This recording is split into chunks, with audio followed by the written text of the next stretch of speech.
Where did I put that? I'm just... Oh! Hi! Well, Dr. Flamo here, and welcome to the tape on making a gear change in a Ford 9-inch rear end.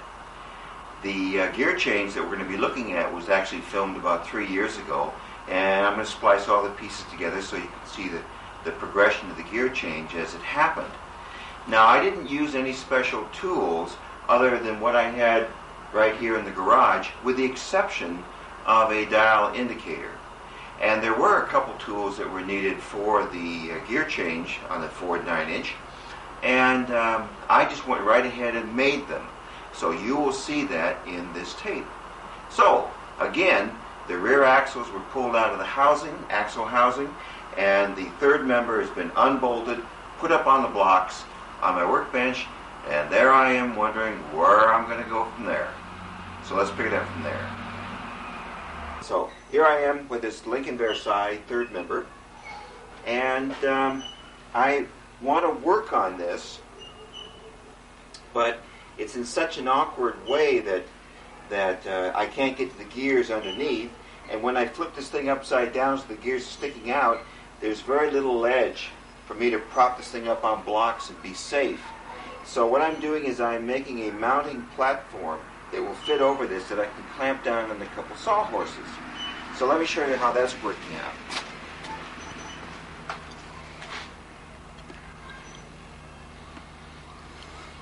I'm my own crew here, but the price is right. Okay. Hi once again. Now this is this pattern that I've been cutting out of some of this beautiful birch half-inch ply. Very, very strong. There's no voids inside of it. It's a luxury class type plywood. I love it. So what I am doing is I am mounting this over the top here. And I am just seeing where the obstructions are, and I'm marking them. And then with a saber saw, I'm going to cut out this hole a little bit larger and a little bit larger until finally it'll drop down on this surface right here. Not the mating surface underneath, but this surface right here. And then I'll be able to flip that differential upside down, place it right here, put the clamps on it, have a good working surface that I can really put some torque and work into, and not worry about it slipping off and smacking down the concrete and hurting me. I don't want to be hurt. Not by something that weighs as much as that. So I'm going to get on with this, and I'll see you next time. The bracket that I was talking about, making it and mounting it, is in place now. And you can see it has been bolted down. Actually, you may or may not be able to see, but in 3 places. So now the whole housing is sitting clamped into this workbench, which is going to allow me much more freedom to work on this area and a much safer situation. Let me run you in on this, and I will show you what the principles are on how this rear end works. Okay. Hope you can see this. Really, it's a very, very simple process that happens here.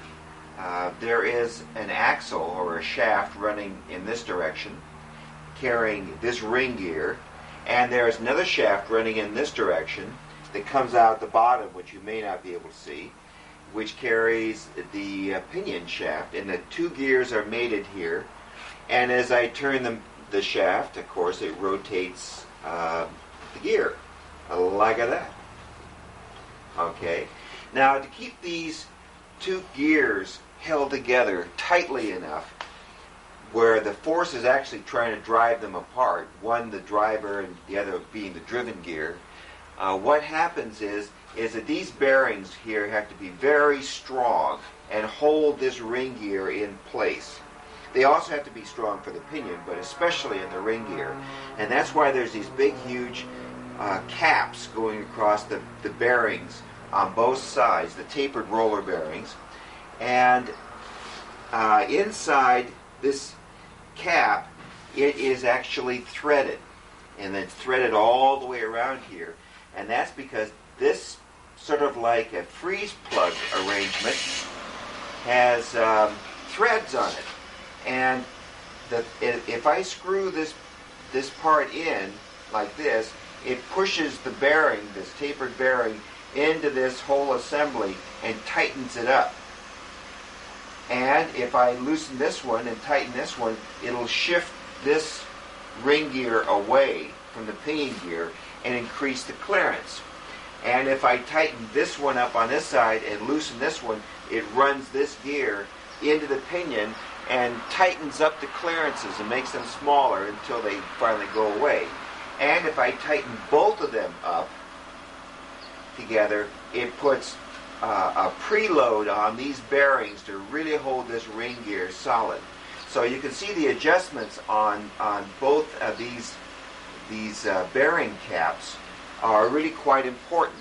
There's also an adjustment for the pinion going in and out in this direction, and that is done by shims that are underneath here, and well, we'll get to that in a moment.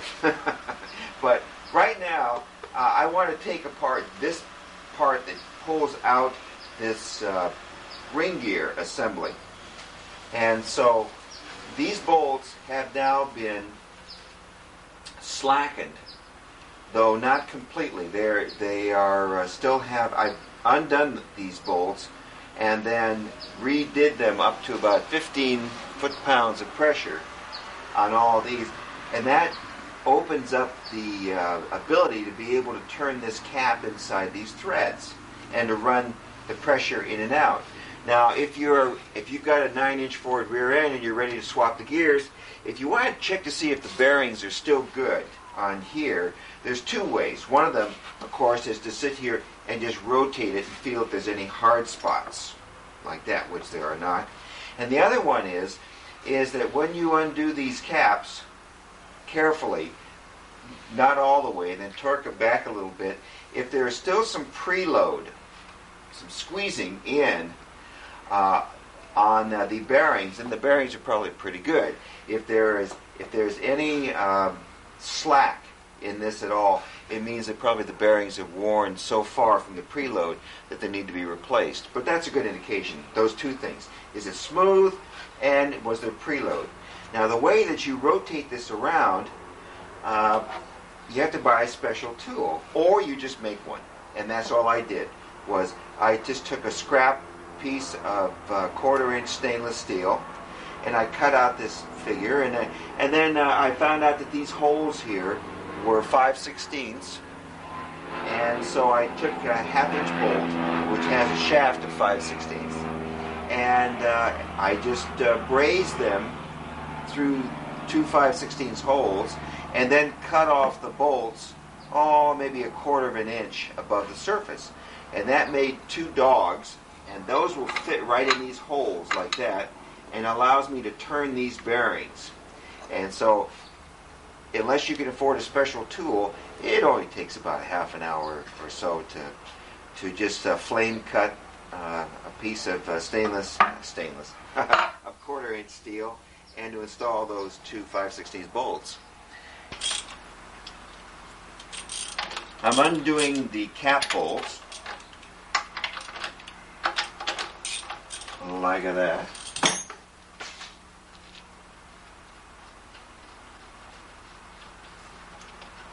I had previously checked to see if there was preload in the bearings before I did any adjustments, and there was, so the bearings are still good, and I'm going to just continue to reuse them again.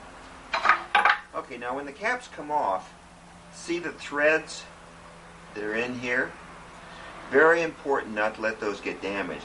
And see the threads on the top of the cap? As this screws in, you can see now it pushes in on this bearing race. So, I'll take that off right now. Here's the bearing race, and there's the roller bearings. Now I'll do the same thing for the back, like that, and then this just lifts right out. And that's what this is. So now to change the gears, I'm going to undo these bolts right here and take this ring gear off and put in a new ring gear. So I'm going to get on with that, and I'll see you next time.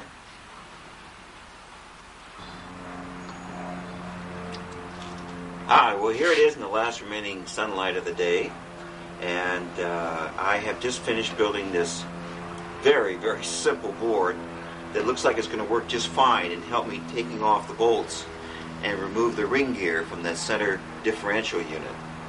And all it is a 5-inch hole cut in the middle for the differential housing to drop down into. And then it's 9 inches on the outside, which is the edge of the ring gear. So I can take a couple clamps on both sides and clamp it down hard to the board. And then I have the board clamped to the sawhorse, and I cut this in the same length that this is so that I could use these interchangeably or together as they are right now without having to change the sawhorse positioning. So here's how this works. Here is the center differential housing right through here that I don't want to mess with. Here's one of the bearings on one side, the bearings on the other side. And I do want to get to these bolts because they are the ones that, of course, bolt on this ring gear, and that ring gear I have to change in order to change the ratio. So, let's do it. Yeah. This is about as simple as I can figure out how to do it.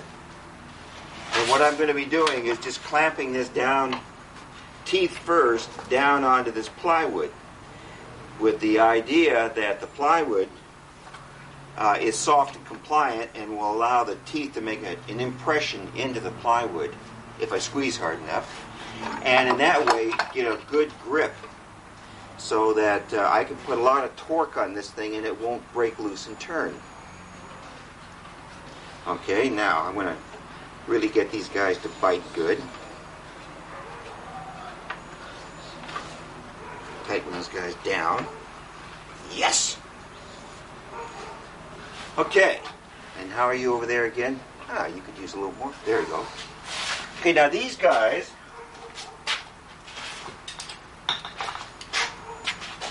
right here are torqued down to 85 foot-pounds of torque. So, let's see if I can break this apart. And I'm going to hold the sawhorses. Some of these I've already broken, so it's not like I don't know that it's not going to work. I got caught. Anyway, here's what. And so it breaks loose nice and clean. And this one does too. So what that means is now I can go ahead, pull off the bolts, swap the gears, put it right back on this, in this jig, clamp it down, and I'll be able to tighten these up to the specified tightness, the torque rating, which I believe is 85 pounds, but I'll get back with you next time and be more confident of that. So, until next time. Okay. Well, here I am into the next phase. I have already finished replacing the ring gear, and that went very, very smoothly. You saw where I had a clamp in a board similar to this with a round circle in it, and I just simply undid all the bolts that went around the existing 3.5 gear ratio ring gear, and I took a soft hammer and I just tapped around the corners and dropped the gear down off of that housing, and then replaced it with a 325 ring gear, and then drew it on up to it was nice and even, and then I just installed the bolts and snugged them up very evenly, went round and around and around, and drew that ring gear right on up, and then anchored it with 85 foot-pounds of torque, and now it's ready to go back into this housing and do its job. But first I've got to replace the pinion gear also, and this right now has the 350, and I've got to put the 325 in it. So the next challenge is to pull this apart, and to do that and replace the pinion and the shaft, and put the new bearing or the bearings on that shaft. And so one of the things I have to do is I have to undo this nut right here. And this nut does essentially the same kind of thing that I talked about with the ring gear differential assembly, namely that the bearings were being pushed in under a preload by the end caps that you would screw in and out to adjust that preload, and also by moving them back and forth you you would change the positioning of the ring gear in relationship to the pinion. Well, the same adjustments are here also, and what holds the bearings and everything in the preload is this nut. And I moved the whole assembly in and out by replacing shims that are in this unit here, where this housing bolts onto the main housing. But I'm not ready for that yet. I first have to replace this pinion shaft. So that means I've got to get this nut off, and this nut is a 1 1/16 inch nut. It's a big nut, and it is pulled down with 170 foot-pounds of torque according to the specifications. Given 150 is going to work for me. The important thing now is that that nut is torqued down still so tight at 150 foot-pounds that it's going to be difficult to hold this yoke while I'm trying to undo that nut and not have this thing just turn on around. So I have to make a holder for this, and that is what I am presently in the midst of doing. And you saw. Let me see if I can find that nut for you in this darkness of this yoke. There it is. See that, guy? Now that's what I have to get a socket that reaches right down through the center of that bolt pattern where the U-joint bolts together, those four outside smaller holes, and I have to get down into that nut and turn it. So what I have done is gone and tried to design a wrench that these four holes right there are transferred from just the pattern of the U-joint, and the hole in the center is the hole with a little bit of clearance of the 1 1/16 inch socket that I have that will fit down through that hole and have about a 1/16 of an inch of clearance all the way around it. So it's a very, very simple design, but I'm hoping that this will hold that yoke with the four bolts going down through these holes down to that yoke, and then sliding the socket down through that hole and getting that nut off. So with that in mind, then you can see what I was doing right here. And this is where I transferred that pattern that I had designed right onto a piece of 3 1/4 inch steel plate that is a 1/4 inch thick. And so that's what I'm cutting out right now. And then once I get that cut out, and then I file off all the rough edges so I can hold onto the handle, then I'll go ahead and put the holes in here, and I'll bring you back and we'll see if I can bust this nut free. So, until next time.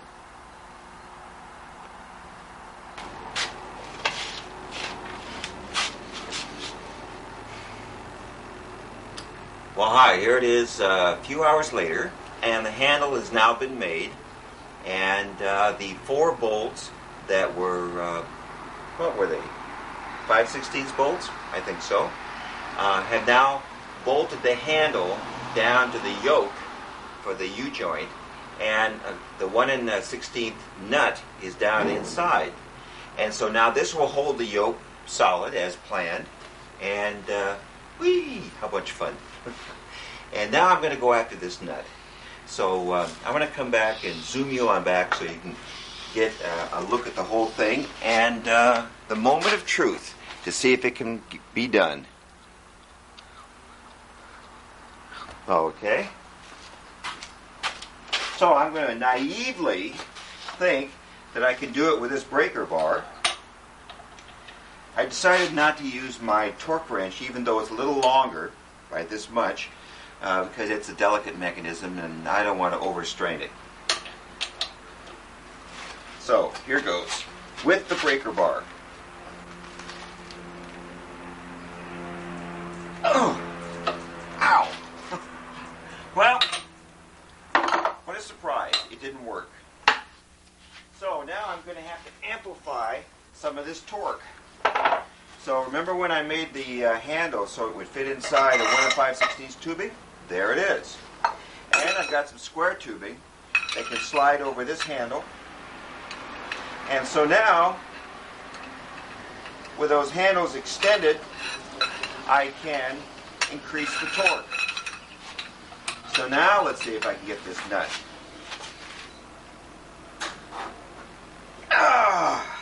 There it goes. All right. That's a nice one to get behind me. So, I'm going going to go ahead and pull this apart. And so here's the nut that came off. And then this yoke slides right off of this splined, splined area, like that. This right here is a surface that runs in an oil seal that's right here. And in the manual, they suggest that you replace that each and every time you do this. But I'm going to be doing it so often that I'm going to go right ahead and use the same seal. I took a look at it, and it looks like it's in very good shape. So that is not a problem. So, now this has to be wedged off. This housing right here is somewhat of a tight fit. And so you have to get under there and work it out. But you have to be very careful because there is a shim. See this material right here? This is a very special shim, and you don't want to dig into the steel surface that the shim lays against or the shim itself. So I just used a piece of wood, plywood, that I have got that gets into these places. And I could wedge it back and forth until finally it comes loose. Okay, then this piece will lift right off, and it holds a bearing right here in this area, and this is the bearing race for a tapered bearing down here. Now here's the shim stock, and the shim stock determines how far in and out the shaft is going to be, the pinion shaft and the gear that's of course on the end of it is going to be. We're in the position this way. This particular one is 17 thousandths of an inch. And then this pinion shaft and its gear just comes right on out. Okay, now we've reached the point where disassembly is complete, and we are now going to start reassembling the 9-inch. We've already got the new ring gear in, and now of course this starts with the installation of the new pinion gear. So here we go. Actually a shaft that is machined out of the solid steel stock of the gear, and a roller bearing rolls on that shaft. And that's what I'm putting it into right now, is the roller bearing. So there it sits. Okay, now what I am going to do is I am going to pull these two bearings together. The one that's right here into one half of that yoke, or the one end of the yoke, and now the other one has the same kind of taper roller bearings being pulled against the other, and I'm pulling this shaft right through them all, so it's compressing them. So let's get on with that.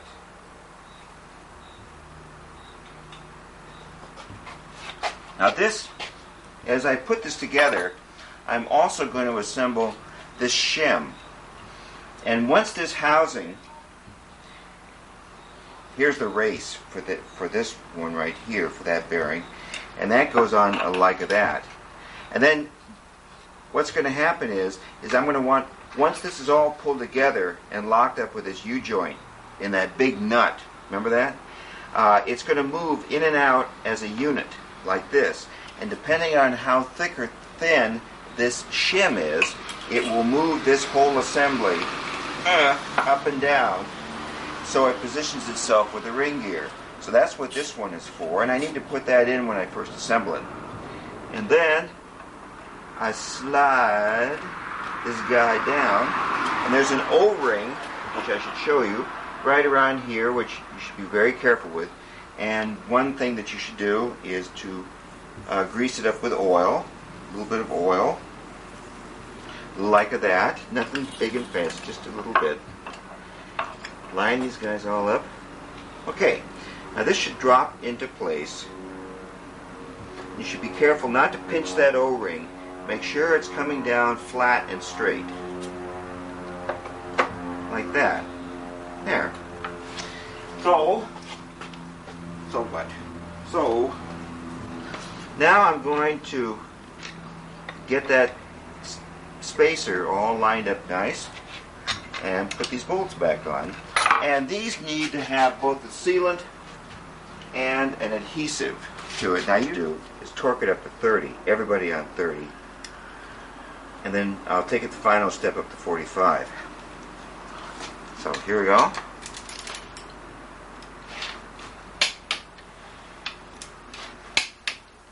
And I try to move around, whoops, on the star configuration so I don't pull a bolt down right next to the one I just pulled down.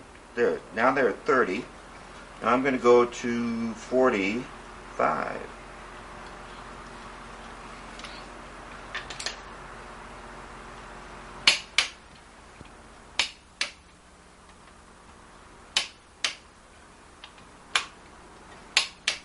There. Okay.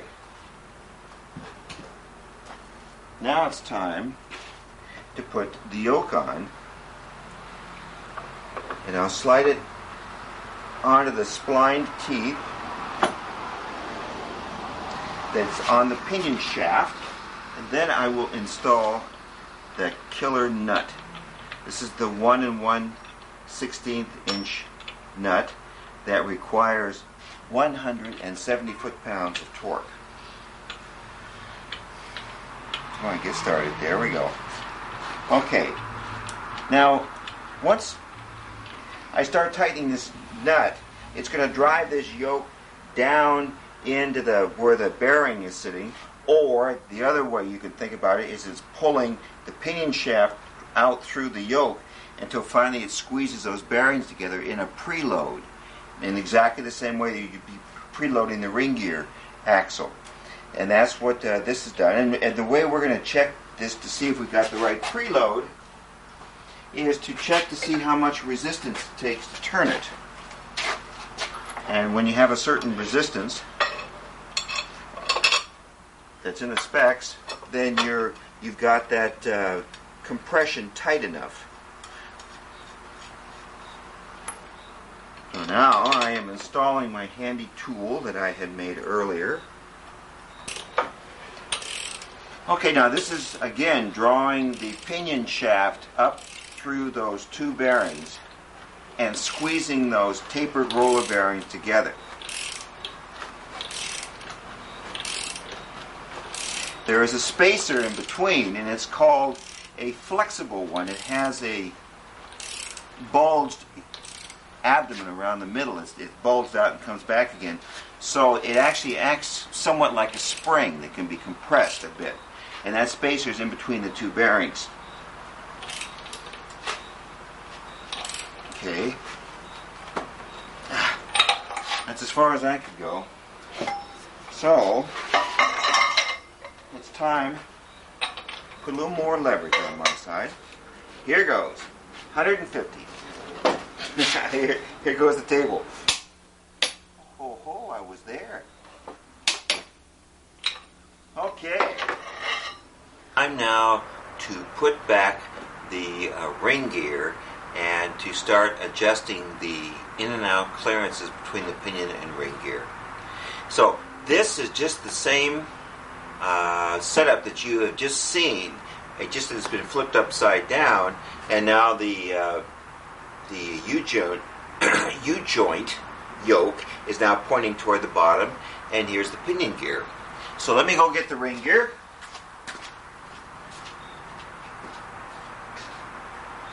Okay, here's the assembly.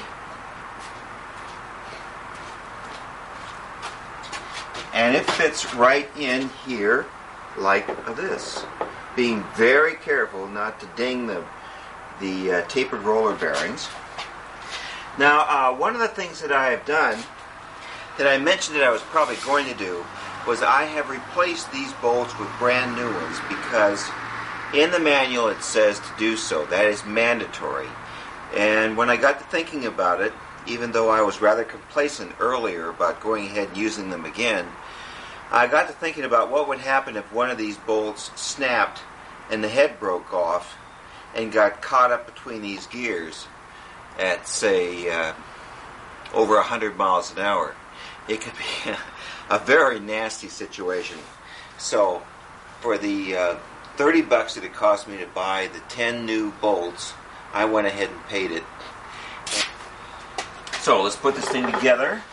What I did when I took it apart, I used punch marks on both the housing and all the pieces that go in for each bearing race to identify them. And let's see. This is a single punch. There was no way I could put a punch mark on the race, but what I did was kept all the parts for one side in one container and all the ones for the other side in the other container. So now I'll put this race on there and this bearing race on this one. Oh. One of the things that I don't do that everybody else does do, and that is religiously really clean the parts in solvent and get them nice and sterile and clean. I tend to wipe them and leave a little bit of an oil film on the parts and pieces so that when I very first start them up, there'll at least be some kind of an oil film there. And these are the nuts that you remember are threaded, as is the housing. And these are the ones that are used to squeeze these bearing races in on these tapered roller bearings. So this one has 2 punch holes, and this is 2 punch, so that slips in right there, like that. Let me back it off just a little bit, make sure the teeth are engaged, and then I'll clean the other side. Okay, and I'll slip it in place and make sure that those teeth are engaged, and they are. Okay, here comes the bearing cap, and I have already taken a brush and cleaned out all the threads in the bearing caps. So, let's see, threads go on the outside, like that.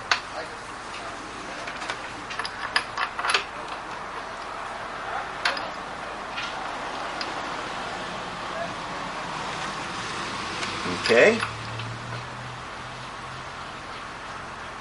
And this bearing cap, I'm going to wipe it clean.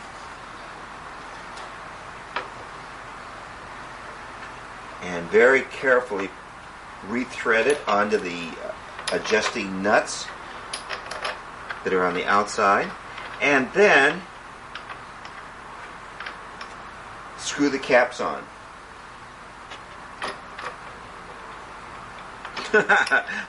With a great deal of difficulty. Why am I having difficulty? Well, take it apart and check it. I'm going to back the cap off just a little bit. Make sure it's running in the threads. I mean the adjusting nut. Excuse me.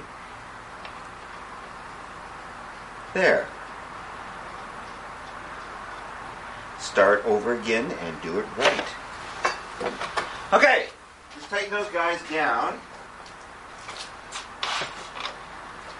Okay.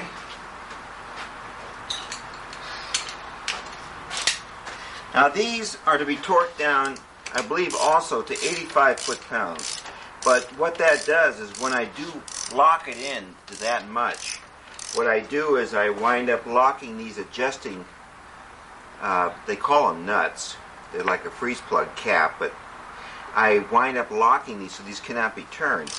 And right now I need to turn those to make the adjustments on this shaft on how much preload there is and where the positioning of the ring gear is. So in fact what I'm going to only do is torque these down to between 15 and 25 foot-pounds. And that will allow me to continue to turn these adjusting nuts or discs or adjusting freeze plugs with holes in them that push against the outer race of the bearing cap. Right? Right, of course. Okay. Now, before I really lay into it and torque it down at all, I want to make sure that these turn nice and free. That means their teeth are all engaged, and that turns nice and free, and so does that.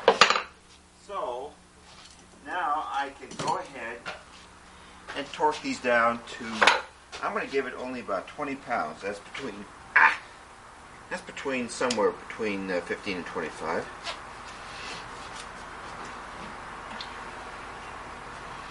Okay. Where is 20? There's 20. Bingo. Like that. Okay, boom, that's torqued. That's torqued. That one is, and they all are. Okay, now the gear, the ring gear and the pinion gear are now engaged quite smartly. Now what I'm going to do is I'm going to try to figure out a way to set up a dial indicator to tell how much spread there is between these two caps when I screw in these adjusters in on the bearings. And when I do that, I'm going to wind up forcing these towers or these caps further out, and I want to be able to measure that because it's got to be between 8 and 12 thousandths moving out from this squeezing into the bearings before that they are properly preset. And so I'll figure that out, and I'll be back next time. So see you then. Oh, and one thing that I'd like to mention first, it's sort of an addendum I forgot to mention before, and that is when you're putting the ring gear back into the housing after you've set up the pinion gear and got it preloaded and all anchored and ready to go, on some of the gear sets you have to be careful because there are gear sets that are called hunting, non-hunting, and like semi-non-hunting. And the what that really boils down to is that there are some gears sets that are made where the teeth come back and hit the same spot each time. That's completely non-hunting. It's not hunting through all the teeth. They're coming back and mating each time with these particular teeth. And then there is semi-non-hunting, which means that they would say jump 3 over, next revolution 3 more over, and they'll come around and they'll hit again on the same teeth again. And the ones that are non-hunting or semi-non-hunting will have an index mark on the inside face right here and also on the pinion gear. And so when you put this particular ring gear that's going back in, which is a non-hunting type, which means it's indexed, make sure that you find that index and bring those two teeth together when you mate the ring gear to the pinion gear. Well, hi. Here it is next day, and I think I've come up with a solution on how to accurately measure the amount of spread between these two bearing caps right here with the amount of preload that I dial in by turning this adjustment nut is going to separate those or spread them. And there is a specific measurement that I'm supposed to hit that will indicate how much force is being preloaded into these bearings to hold that shaft nice and solid. What I've decided to do was to use these holes right here that are normally used to bolt a locking device to come down and hold this adjusting nut, so that once you've got the rear end all set up properly, when you put it back in the car, this thing doesn't dial back off again. So there's this lock. But of course that's off right now because I'm using the adjustment or adjusting nuts. So I'm also going to be using the hole for the adjusting lock. And that I'm going to screw in a proper bolt, which I believe this is 5/16 national course. And I'll take it down to the bottom and back it out a little bit and then tighten it up. And when I tighten it up, I'm going to be careful to get one of the pointed parts of the head, this hexagonal, 6-sided bolt head, to point straight across to this side. And I'll show you why in a moment. Okay, and I'll lock it down. There, nice and tight. Now on the other side, I want to take the measurement from this cap and how much it's moving in relationship to this one. I want to move it from over here to right next to this bolt. And for doing that, I have made a creation. Lovely creation. And it is a bolt just similar to this that I welded on this 1/4-inch steel rod and then bent it to this shape. And the reason I bent it to the shape will be obvious in just a moment.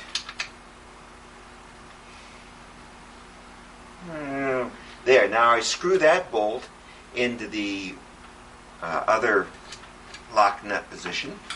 And then I bring this rod right up next to this bolt. And then I tighten down the other lock nut,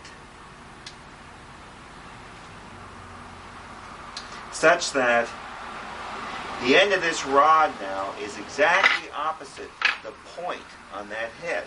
Now let me zoom you in a bit. We're going to go into hyper magnification here, and I'm going to try to get you a cleaner, better, larger view of what's going on here. Okay. Now, you see, get the idea? Now, when I start turning these nuts in and squeezing in on this bearing race, it's going to push all the way across over to this other bearing race and push it away. And when it does, it's going to move this steel rod away from this bolt head. And with a set of calipers, which I just so happen to have right here, I can come right in here and measure that distance and find out with each successive turn of this adjusting nut how far this rod has moved away from that bolt. Now here's how the process works. These are sort of loose, these bearing caps. Remember that these are torqued just enough to hold this threaded junction, or this threaded structure together, so I can screw this cap in and out. So what I do is I come up here and I just snug it on up. There, that means that the bearing is now in contact. And every final measurement that I turn on these will always be in a tightening position. Even if I want to loosen it one notch, I will loosen it two and then tighten back up one. And that means that it ensures that there's contact, solid contact between these adjusters and the races, and they haven't just hung up, for instance. Okay, so now while you're in hypermagnification, you will, on my dial indicator, you can see the needle going around until there. I make contact right there, and I read it, and it is 35 thousandths. Now that particular measurement is not important. It's what the next measurement is that will tell me from 35 thousandths how much I have moved. So what I'm going to do is I am going to, now let me adjust this just a little bit more. Yeah, right there. And I'm going to use, let me get you in as tight as I can get you, because I want you to see this. Okay, for an indicator on how much I'm turning this adjustment nut, I am going to use the edge of this casting right up here. This is the upper part of the bearing cap. And notice now that it comes right in between these two holes. Okay, so if I want to move this one hole length, I'm going to put it so that now that this one will be right in between those two holes. And having said that, I'm going to do it. Right there. Now I come back and I measure this again. How much of those caps separate this time?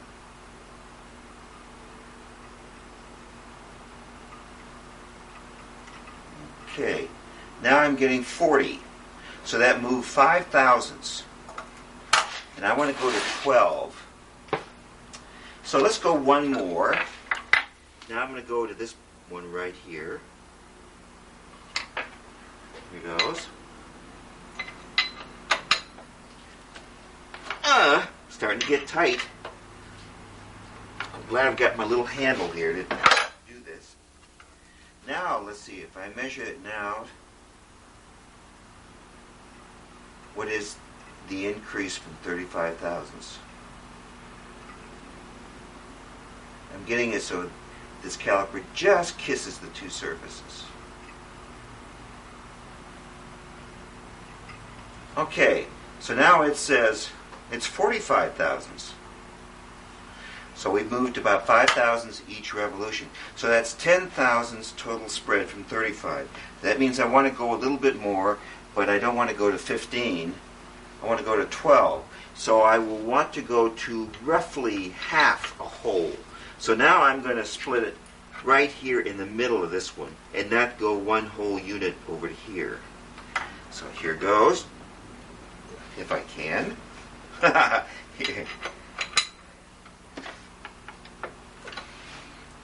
Not quite yet.